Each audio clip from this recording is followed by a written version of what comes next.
So hello students, welcome back to the channel. बच्चों, आज मैं जर्नल का एक क्वेश्चन लेकर के आया हूँ। आपके प्रैक्टिकल प्रॉब्लम्स के अंदर जो बैक एक्सरसाइज के अंदर एक क्वेश्चन दे रखा है, क्वेश्चन नंबर 25, ठीक है ना। तो आप चैप्टर की बैक एक्सरसाइज निकालो। टीएस ग्रेवाल 2024 को फॉलो कर रहे हैं, उसकी 25 क्वेश्चन को देखो। उसमें क्वेश्चन है, मुझे अच्छा लगा तो मैं लेकर के आया हूँ। इस क्वेश्चन को आज हम प्रैक्टिस करेंगे, ठीक है। जल्दी से क्वेश्चन हो जाएगा, कॉपी पेन निकालो, मेरे साथ बैठो, उसको सॉल्व करो। तो सबसे पहले गुड्स जो होते हैं 500 रुपये आपने गुड्स जो होते हैं 500 रुपए के, वो आपने चैरिटी के लिए दे दिए, ठीक है। तो जब आप चैरिटी के लिए उसको दे रहे हो तो आप एंट्री क्या करोगे भाई? ईयर वीयर नहीं दे रखा है क्या? कुछ नहीं दे रखा, कोई नहीं, चलो। तो यहाँ पर आपकी डेट आ जाएगी, लेट सपोज करो 2024। तो चैरिटी के लिए आप दे रहे हो, तो चैरिटी के लिए जब भी आप किसी गुड्स को देते हो तो फिर आपकी परचेज क्या हो जाती है, गुड्स क्या हो जाते हैं आपके, कम हो जाते हैं। क्लियर हो गया? और यहाँ पर फिर आपको क्या करनी है, वही आपको नरेशन बनानी है। क्लियर हो गया? तो एंट्री क्या करोगे, चैरिटी अकाउंट डेबिट, कितने का दिया है, 500 रुपए का, और ये भी कितने का है, 500 रुपए का। तो जब आप चैरिटी के लिए दे रहे हो गुड, तो ये जितने भी खर्चे होते हैं, चाहे आप चैरिटी के लिए दे रहे हो, ठीक है, तो इसमें मैंने आपको बताया था कि इन सभी चीजों में आपका जो गुड्स हैं वो कम होते हैं, और जब भी आपकी गुड्स कम होती है तो परचेज के हिसाब से आप उसकी एंट्री करते हो परचेज के नाम से, तो वही एंट्री आपको यहाँ पे पास करनी है। अगला देखिए, सोल्ड गुड्स करें मयंक को 1 लाख के, 25% उन्होंने चेक से दिया सेल के वक्त, और balance after 30 days. Okay, 1 lakh के मैंने गुड्स बेचे मयंक को। इस भाई ने क्या करा, 25% तो मुझे इसका अभी दे दिया, और बाकी 75% से मयंक मेरा क्या बन गया, मयंक मेरा डेटर बन गया, ठीक है। क्योंकि ये पैसा मुझे इससे मयंक से बाद में आने वाले टाइम में लेना है, मैं छोड़ तो नहीं दूंगा पैसा, ठीक है। शक्ल से रखता हूँ, पैसा छोड़ दूंगा नहीं, ठीक है ना। तो मैं मयंक का पैसा लेकर के आऊंगा 75%। अब अगर देखा जाए तो 25% उन्होंने इसका दे दिया, यानी कि मयंक को जब मैंने सामान बेचा होगा तो मैंने क्या एंट्री करी होगी। सबसे पहले मयंक ने मुझे कुछ पैसा तो दिया, तो वो कैश अकाउंट डेबिट, क्लियर हो गया। मयंक मेरा डेटर बन गया, Mayank debit to sales account, clear हो गया। अब जरा यहां पर देखिए, क्लियर हो गया। इस तरीके से आपको एंट्री बनानी है। सबसे पहले आपके पास कैश आ रहा है, ठीक है, जितना कैश आ रहा है वो आप ले लो। एक सेकंड जरा रुकना, इसने 16 में अरे सॉरी, इसने तो चेक से पेमेंट करी है ना, तो चेक से करी है तो काहे बैंक आएगा ना, क्लियर है। तो बैंक में इसने दिया मेरे को 25,000, 75,000 तो इससे मैं ले लूंगा। 1 लाख का मैंने इसे क्या बेचा है, सामान बेचा है। क्लियर हो गया। अब जरा नेक्स्ट एंट्री देखिए, नेक्स्ट एंट्री क्या कह रही है। नेक्स्ट एंट्री में आपसे कहा गया है रिसीव 975 रुपए हरिकिशन से, सेटलमेंट ऑफ हिज अकाउंट 1000 रुपए, यानी कि मेरे को उससे जो रिसीव हुए वो कितने रिसीव हुए, 975 रुपए। कैश अकाउंट डेबिट 975 रुपए। अगर 1000 रुपए लेने थे उससे और 975 दे रहा है, तो मैंने 25 रुपए का डिस्काउंट अलाउ कर दिया, डिस्काउंट अलाउड अकाउंट डेबिट, ठीक है, टू किससे लेने थे यार, नाम क्या था उसका, तो नाम देखना भूल गया था। नाम क्या है, नाम कौन है, हरिकृष्ण। अब ये हरिकृष्ण कौन था, ये मेरे लिए एक डेटर था, ठीक है। अब डेटर कम हो रहा है जब वो मुझे पैसे दे रहा है, और debtor is an asset to Hari Krishna, ठीक है। कितना हो गया, 25, ये हो गया 1000 रुपए मेरा यहां पे आ गए। बीइंग करके मैं नरेशन को लिख दूंगा, क्लियर हो गया। यहां पर भी बीइंग करके मैं नरेशन को पूरा लिख दूंगा। आइए जरा नेक्स्ट देखिए, रिसीव डिविडेंड 60 पैसे in a rupee from the official receiver Rajan who owed 1000 रुपए। 1000 रुपए इस भाई से लेने थे, इसने 60 पैसे मुझे दे दिए। 60 पैसे इन अ रुपी, 1 रुपए में 100 पैसे होते हैं, ठीक है। तो 60 पैसे में कितने रुपए होंगे, तो 1000 से 1000 के दिए ना, तो मल्टीप्लाई कर दूंगा 100 से। इस तरीके से 1000 रुपए के 60 पैसे हैं, ठीक है। तो कितने रुपए होते हैं उसमें, तो डिवाइड कर दिया मैंने कितने से, 100 से। बाकी जो 40% है, ठीक है, यानी कि देख लो, इसमें 600 रुपए आ रहे हैं और 400 रुपए, ठीक है, आ गया। डिविडेंड 60 पैसे ना from the official Rajan who वोड अस 1000 रुपए। 1000 रुपए उसके ऊपर ओन थे, आए कितने हैं, 600 रुपए आए हैं।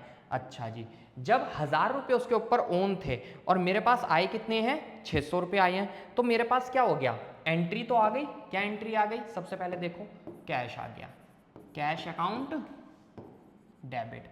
यार मेरा बैड डेप्ट नहीं हो गया, 400 रुपये नहीं दिए उसने, तो मेरा बैड डेप्ट भी तो डेबिट हो गया। क्लियर हो गया। और टू, क्या नाम था इसका, राजन। क्लियर हो गया। तो मैं क्या कर दूंगा, राजन। ठीक है, तो 600 रुपये आए, 400 इसने दिए नहीं, 1000 रुपये से मैंने एंट्री कर दी कुछ इस प्रकार से। क्लियर है। साथ के साथ चाहे तो लिख लो, वीडियो पॉज करके देख लो, चाहे आप स्क्रीनशॉट ले लो, बाद में प्रैक्टिस कर लेना। चलिए अगला देखिए क्या कह रहा है।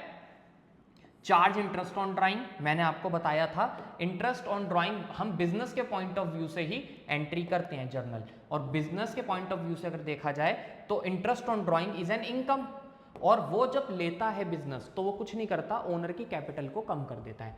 कैपिटल को कम कर देता है, कैपिटल कम होती है तो डेबिट, और इंटरेस्ट ऑन ड्राइंग उसके लिए क्या है, एक इनकम है।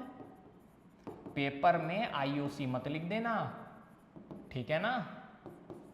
कई बच्चे शॉर्ट फॉर्म इस्तेमाल कर देते हैं, वो पता क्या करते हैं, आउटस्टैंडिंग ओएस, आईओसी, ये सब नहीं करना आपने, ठीक है। नहीं, नया कर देगा टीचर, तभी के तभी बता देगा तुम्हें, मार्क्स काटेगा और क्या है। तो 1500 रुपये, और ये यहाँ पे 1500 रुपये, इस तरीके से एंट्री होगी। नेक्स्ट एंट्री देखिए, सोल्ड करें अनिल को गुड्स 40,000 के कैश में एट अ प्रॉफिट ऑफ 25%, यानी 40,000 के मेरे गुड्स थे, मैंने इन्हें 25% के प्रॉफिट पे बेचा, तो ये 25 चौके 40,000, तो 10,000 के मैं प्रॉफिट पे इसे बेच रहा हूँ। टोटल कितना आ रहा है मेरा, 50,000 आ रहा है। इस पे 20% ट्रेड डिस्काउंट लेस कर दो, यानी 20% मेरे को इस पे लेस करना होगा। तो इस तरीके से मुझे कुछ करना है। दोबारा देखो मैंने क्वेश्चन में क्या कहा, मैंने गुड्स बेचे अनिल को, जब मैं अनिल भाई को मैं गुड्स बेच रहा हूँ तो कितने के बेच रहा हूँ मैं, 40,000 के। 40,000 पर जो मुझे प्रॉफिट हो रहा है 25% के हिसाब से 1000 यानी 50,000। अब 50,000 पर मैंने उसे कितने का डिस्काउंट दिया है, 20% का, ठीक है, यानी कि 10,000 का मैं इसको डिस्काउंट ही दे रहा हूँ। तो ओवरऑल जो मुझे बैलेंस आ गया वो कितना आ गया, 40,000 आ गया। क्लियर हो गया। और आपको पता है ट्रेड डिस्काउंट की कोई एंट्री नहीं होती पेपर के अंदर, ठीक है, यानी बुक्स के अंदर ट्रेड डिस्काउंट की आपको कोई भी एंट्री नहीं करनी, और जो प्रॉफिट है वो उसकी भी कोई एंट्री नहीं करनी। क्लियर हो गया। ये जो प्रॉफिट है ना, इसकी भी कोई एंट्री नहीं करनी होती है आपको। क्लियर हो गया। तो बस ये चीज आप याद रखना। तो आइए जरा इसकी एंट्री कर देते हैं, सिंपल सी है, कैश अकाउंट डेबिट टू, क्या करा है हमने, गुड्स सोल्ड करें अनिल को, टू सेल्स अकाउंट। क्लियर हो गया। तो हमने कितने की बेची है, 40 की।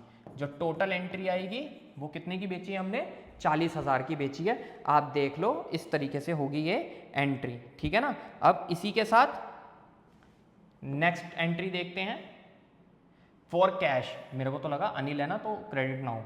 पेड करा कार्टेज 100 रुपए का डिलीवरी ऑफ गुड्स, ठीक है, तो कार्टेज हमने पे करा है, तो कार्टेज डिलीवरी हुई गुड्स की। ये प्रिंटर वाले कार्टेज की बात नहीं हो रही है, ये होता है भैया जो भाड़ा आप पे करते हो जब डिलीवरी होती है। तो cartage account debit to cash account, ठीक है, वही अप्रोच लगाते चलना है आपको। असेट लायबिलिटी कैपिटल वाली, बढ़ेगा तो घटेगा तो क्या होगा। कितने का अमाउंट पे करा है बच्चे आपने, 100 रुपए का, 100 रुपए का, ठीक है जी। अगली देखिए इनकम टैक्स। अब आइए देखो, अगर पेपर में कभी भी इनकम टैक्स लिखा है, लाइफ इंश्योरेंस प्रीमियम लिखा है, ठीक है, तो ये सभी चीजें ओनर की पर्सनल खर्चे होते हैं और इन्हें एज अ ड्राइंग ट्रीट करते हैं। दोबारा बता रहा हूँ, इनकम टैक्स जो इनकम पे लगने वाला टैक्स होता है, ठीक है, LIC, इंश्योरेंस प्रीमियम, ये सब ओनर के पर्सनल खर्चे होते हैं, तो इन्हें हम एज अ ड्राइंग ट्रीट करते हैं। तो एक ही हमें इसकी सिंपल सी एंट्री पास करनी होगी अगर हम इन्हें ड्राइंग ट्रीट कर रहे हैं, क्या कि drawing account debit to cash account, और कितना है, 15,000 है।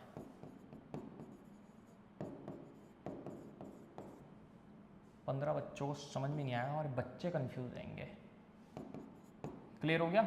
लीजिए आपका क्वेश्चन नंबर 25 मैंने करा दिया, मुझे अच्छा क्वेश्चन लगा, मेरे को लगा बच्चे कंफ्यूज हुए होंगे इस क्वेश्चन के अंदर, ठीक है, तो मैंने इसको करा दिया, ठीक है।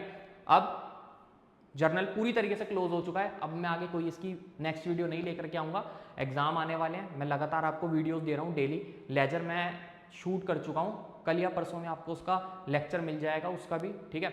अब एग्जाम टाइम पे मैं सारे चैप्टर्स की क्विक रिवीजन करा दूंगा, जितने भी आपके 1st to 10 आ रहे हैं या 1st to 12 आ रहे हैं, आप एक बार मुझे कमेंट कर दो, आप मुझे बता दो कि आपके कौन कौन से चैप्टर आ रहे हैं, ताकि मैं उसकी क्विक रिवीजन आपको दे सकूं और आपको बहुत हेल्प मिलेगी अगर आप उसको करके जाओगे एग्जाम्स के अंदर, ठीक है। तो मिलते हैं आपसे नेक्स्ट वीडियो में। चैनल को लाइक शेयर और सब्सक्राइब कर देना, बेल आइकन को प्रेस करो, आने वाली नोटिफिकेशन आपको मिल सकेगी, ठीक है।